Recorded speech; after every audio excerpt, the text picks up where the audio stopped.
வணக்கம் மக்களே, நம்ம இன்றைக்கி என்ன பார்க்க போகிறோன்னு கேட்டிங்கன்னா, ஆற்று கெண்டை மீனோட தலை. ஆற்று மீனெல்லாம் எப்போவுமே தலை பெருசாக தான் இருக்கும். நான் 2 மீன் 1 கிலோ வாங்கிட்டு வந்தேன். அந்த தலையை மட்டும் போட்டு குழம்பு வைக்க போகிறேன்.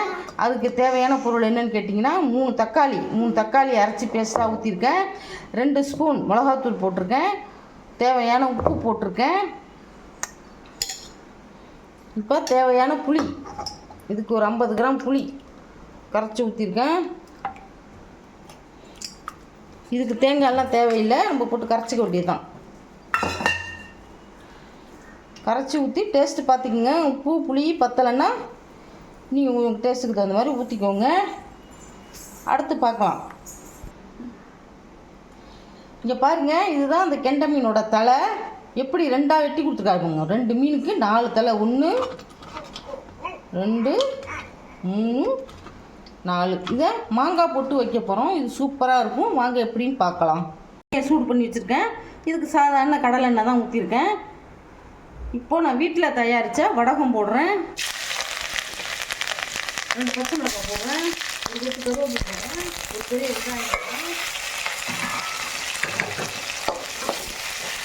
நல்லா வதக்கணும். இதை நல்லா வதக்கிக்கோங்க. ஆனால் வடகத்தை வந்து எண்ணெய் காஞ்சதும் சிம்மில் வச்சுட்டு வடகத்தை போடுங்க. இல்லைன்னா வடகம் கரிஞ்சு போயிடும்.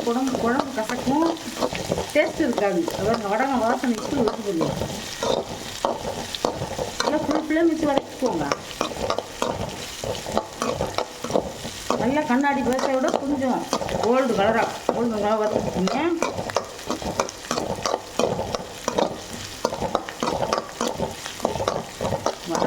கமகமான வாசனை தூக்குது. அப்படியே மீன் குழம்பு அப்படியே சாப்பிடணும் போல வாயில் வச்சு ஊறுது. வதங்கிடுச்சு. இப்போ நான் அந்த தலை 2 தலை வந்து இந்த பெரிய தலை இங்கே பாருங்கள் வச்சு வச்ச குழம்பு ஊற்றுறேன்.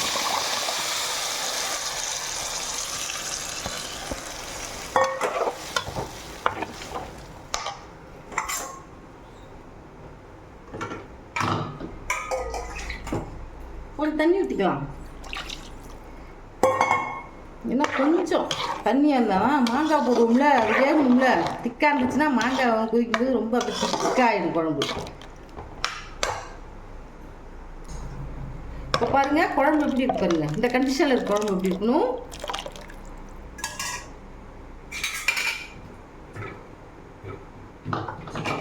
இப்போ பாதி மாங்காய், சேலத்தை ஒட்டு மாங்காய், மீன் குழம்புக்கெலாம் இனிப்பாக நல்லாயிருக்கும். அதை அந்த மாங்காய் இதில் போட்டுறேன்.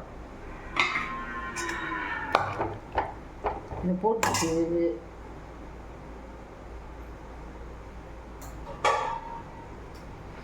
ஒரு 15 நிமிஷம் நல்லா கொதிக்கட்டும். மாங்காய் வேகட்டும்.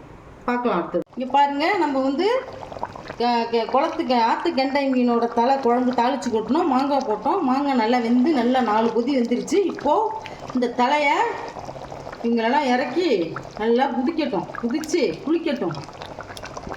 பாருங்க, ஜம்முன்னு கொதிப்பாங்க. அப்படியே நல்லா இருக்கும். இதெல்லாம் தனித்தனியாக வைக்கணும். கிராமத்துலலாம் அப்படி தான் வைப்பாங்க. நடுகண்டம் தனியாக வைப்பாங்க. இந்த பெரிய கெண்டை மீன்லாம் அந்த வயிற்று பகுதி பார்த்திங்கன்னா அப்படியே தலைன்னு இருக்கும். அதை தனியாக வந்து அப்படியே அதை தனியாக ஒரு கிரேவி மாதிரி செய்வாங்க. அது வந்து சாப்பிட்றதுக்கு அப்படியே வெறும் நெய் வர மாதிரியே இருக்கும். சாப்பிட அருமையாக இருக்கும். அதுக்கெல்லாம் போட்டுக்கிட்டு சாப்பிடணும். இப்போ தலை நல்லா கொதிக்கட்டும். குழம்பு 10 நிமிஷம் கழித்து பார்க்கலாம்.